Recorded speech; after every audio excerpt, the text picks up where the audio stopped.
G'day guys, welcome back to my channel. My name is Wildcard. Thank you for watching the Wildcard Rugby Show. Like, comment, and subscribe. And yes, you are here today because the Western Force has, just got bashed in by the Brumbies at Perth today in a pretty tough game. I think for the Western Force, they were belted for pretty much like the entire second half, not having much possession at all, and the Brumbies just relentlessly ran the ball at them for a bonus point win, 33 points to 14. I think strategically speaking, looking back at the Brumbies, I think they did a really smart job tonight, to be really frank with you.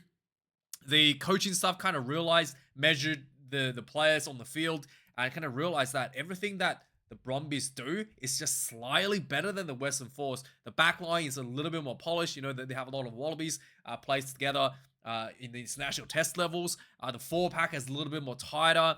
The set piece is execution is a little bit more polished, and just those little things is more little edges that they find over the Western Force was more than enough to compound themselves into a win over the Western Force. There was nothing crazy that the Brumbies did.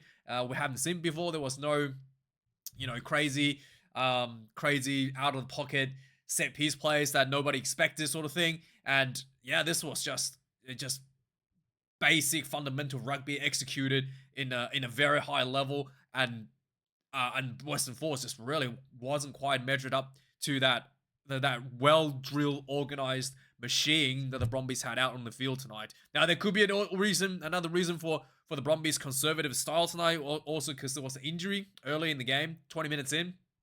This was pretty tough. Noel Olesio had himself folded by a bunch of forwards in a clean-out, and it looked like he hurt his back. He was taken off on a stretcher. He was holding his back. The good news is he's moving around, so the report is that he's able to move, so it's not like he's paralyzed or anything. But it looks like a back injury potentially. Could potentially be pretty bad, and if things depends how bad it is. This might be a career-ending injury, to be honest. This would be really unfortunate. It's kind of tough. I've been thinking about this a little bit. I always felt Lolosio, he always gets they always put him at defending at the 10 channel against a lot of the big forwards running at him. Even early in the season when he was rammed down by basically the Fijian Jura, big Fijian boys, and I just felt like defensively they should have protected him a bit more out wide and not having him in the full front of the forwards. But this one is not actually not actually what happened. It was Tom Wright trying to run the ball out of their own half, out of their own 22 actually, and Noel Asu just happens to be the guy that was first guy there when Tom Wright got tackled to clean him out, and then he got swarmed by a bunch of forwards before his own forwards could have arrived. And it's not really because he was defending a big tough channel, but it is. Yeah, I think that the All Blacks did a great job protecting Richie Mo'unga. I thought defensively and just having him on the right spots of the field. I just think that it is unfortunate, but I feel like I don't know if that could actually do anything to protect him a bit better from a situation like this, because he had to be the first one there to clean the ball out. But yeah, I just feel like it'd be really unfortunate to have him injured in a really poor back capacity after this one. Hopefully it's gonna be okay. Hopefully it's just a short-term thing, maybe just a sprained back muscle or something, and he's gonna be rested up a little bit, and he's gonna be fine, and nothing too serious. And hopefully it's gonna be okay. Outside of that, I thought the Brumbies backline, once again, Tom Wright did an excellent job creating opportunities, finding space, putting himself in the right positions, just delaying the pass, just the right amount, and picking out the right options over the top balls as a second playmaker. Excellent again this week. Outside of that, there was no stupid kicking from goal kicking in terms of trying to milk 3 points from the Brumbies, which was really good. There were parts of the game where the game was pretty close, and the Brumbies could easily, in the old days, kick 3 points and made themselves feel a little bit more comfortable with a bigger margin. But the Brumbies didn't go for that, which I really respect, and I'm really happy to say that they have moved on from just milking 3 points and making themselves feel a bit better, or pat themselves on the back sort of thing. And yeah, and that's the result. Not only that, they dominated the Force, but getting that bonus point, which will be crucial going into the final rounds. And yeah, I was pretty happy for that.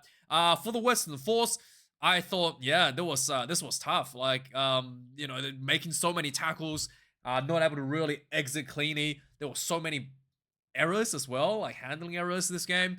And I think that, yeah, I think that handling error for both teams, there was a lot of handling errors from both teams. And I think that just compounded by the fact that, you know, you don't, you know, sustain pressure from the Brumbies. And when they do get the ball, they're either in a position how to kick the ball away, or, you know, it's little errors leading them to compounding to more Brumbies pressure. Didn't really work out for the Western Force overall. Yeah, really hard to say what the Western Force has to do to beat the Brumbies, other than, you know, have a better, you know, just, you know, other than saying, you know, have just play better rugby. But yeah, it's like, yeah, this was, you know, if I was the coaching staff of the Western Force, I probably would try to identify one weakness from the Brumbies and try to exploit that instead of trying to play the exact same game style, that exactly same style that the Brumbies were bringing to the Western Force. You know, whether it be, you know, some kind of set piece, maybe some kind of kicking game, or whatever. Like, identify, you know, because the Brumbies, especially with a lot of Sue off the field, they pretty much only got Tom Wright as a kicker. You know, Sapsford and Toole are not that great at kicking. I think they're okay. I think Sapsford is okay. So maybe could have identified that a little bit and exploited the kicking a little bit. I don't know. It's tough. It is tough. It is tough. I mean, in terms of explore the kicking instead of the kicking range, like maybe have Donaldson putting a bit more like longer range kick down, you know, try to park the ball just outside the goal sort of thing, and forcing these guys to try to put the ball out at a bit of an angle, that sort of stuff, instead of the up and unders that they typically go for. But yeah, let me know your thoughts, what the Western Force could have done better in terms of when it comes to this kind of overwhelming pressure from the Brumbies. So yeah, let's have a look at the match stats of the game. 2 tries to 5 for the Brumbies, 248 run meters to the Brumbies, 565 double the run meters. And this is probably the main thing that really led to the compounding run meters. 22 turnovers conceded for the Western Force, 17 for the Brumbies. Pretty bad for both teams, actually. 300 tackles made. My goodness. For the Western Force, 15 missed tackles. That's pretty good defense. And not gonna lie, with this sort of tackle completion rate, with, you know, the game just finished, the stats still updating. But with this sort of completion rate, it's actually really good. To still concede 4 bonus points just shows how relentless and how polished the Brumbies actually are tonight. 80 tackles made, and 7 missed tackles of the Brumbies. 30 kicks in play for the Western Force, 34 for the Brumbies. 1 conversion missed, 100% for the Western Force.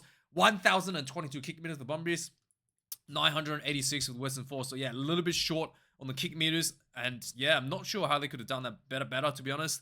And then we've got lineouts, 11 out of 11 lineouts, 2 loss for the Western Force, 13 lineouts and 5 losses of runs. That is definitely something the Western Force done a bit better. 1 scrum loss for the Western Force out of 3, 8 and 0 for the Brumbies. I thought the scrum was a mess, especially in the second half. There were so many, like, dude, the scrum gets skewed and turned in the second half so many times. I thought the referee should have just, yeah, made a call instead of, like, you know, played on. I think that the referee is letting a lot of those, I guess, untidiness of the scrum just go instead of actually making a call. And I feel like it is disadvantage. It is a bit of a disadvantage to some of the teams that put a bit more, you know, success in their scrummaging overall. Let's have a look. This is definitely not updated. Yep, 12 penalties considered for the Western Force, 5 for the Brumbies. There was 1 yellow card for a cynical penalty right in front of the goal line to De Crepini. Outside of that, there was not really much else happen. Again, discipline is compounded by the relentless pressure, and yeah, giving away 12 penalties. And Brumbies could easily kick a bunch of penalty goals and won the game, but they did not do that. And I really, you know, happy to see that improvement from the Brumbies, you know, this year in terms of shifting out of that mindset. Now, let's quickly have a look at the point summary of the game. So it took 20 minutes. There was a lot of back and forward. No one able to score for 20 minutes. And then Noel still got injured and he gets taken off the field. And then after a bit of break, the Western Force had a penalty. They went for the line out, went for the maul, and the maul runs over for the try. 7 points to nil on the board for the Western Force. 26 minutes in, the Brumbies again, building from their own set piece, pounding through, and let Nikki Tao almost scoring a try from a short pick and go every week at this point. Just like a forward, picks and go, drives over for the try, 7 points to the 7. Just before halftime, the Brumbies get themselves just ahead. Again, the Brumbies compresses the defense with a lot of the forwards going in about the middle, and then the ball went out. Tom Wright over the top of the defensive line, over the top of Curly Bill, actually, to Corey Toole in a wide open try time, 14 points to 7, halftime. Second half starts, a lot of pressure for both, pressure. 55 minutes in, Kripnik gets sent off from the Brumbies, relentless pressure and repeated penalties, cynical at the breakdown. And then Force did really well to hold out the Brumbies. The Brumbies just taking tack and go, not taking 3 points. Eventually, there was a lot of small handling error. Eventually, took about 63 minutes before Brumbies finally, again, tap and go penalty right over the goalpost. Could have kicked it 3 points after so long not able to score. Still went for it, tap and go, and then pick and dry, and eventually Hooper, the big man, drives over for the try. 66 minutes. Again, the Brumbies was putting pressure. So a score level of 14 points apiece. 66 minutes. Again, Brumbies was able to, get more pressure, center field, and then the ball went out wide to Greeley. A bit of a tiptoe down the sideline, dancing foot, and then went in for the try. 14 points to 21. Brumbies finally put ahead. 66 minutes. When they were behind, they were really close. They could have easily taken some of the penalties to kick 3 points and made themselves feel good here, but they didn't, which I'm really glad they didn't, and paid off for them in the end.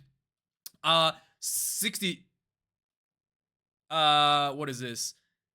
Oh, sorry, this was 66. Yeah, this was actually Greeley scoring 66 minutes and getting the Western Force 14 points to 21 on the scoreboard.